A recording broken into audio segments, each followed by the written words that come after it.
ये अभिष्ट जबान की पैदावार है और 5000 साल तक बोली जाती है। और पानी ने इसको बहुत ज़बरदस्त मुरतब किया है। इसमें बड़ा अच्छा काम पतंजलि का है। ये बाबा पतंजलि की बात नहीं कर रहा हूँ मैं उस ड्राइवरी की बात कर रहा हूँ जो बहुत बेहतरीन था जी। तो ये 3 मुनि है कात्यायन। और अच्छी बात यह है कि मैंने अपनी किताब के आखिर में तकरीबन जिन किताबों का मुताला किया है तकरीबन 200-250 किताबों का मुताला किया है। 200-250 ग्रामर की किताबें आखिर में लिखी हुई कहाँ से छपी है वो भी लिख दिया।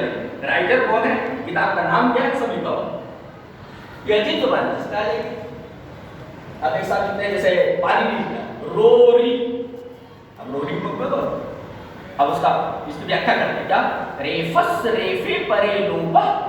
रेफ के आगे अगर रेफ है तो पहले रेफ का लोप हो जाता है ऐसा, यानी 2 रेफ आ जाए तो पहले र का लोप हो जाता है। अब देखो वो रोरी बोलती है, अब उसकी व्याख्या करता है रेफस।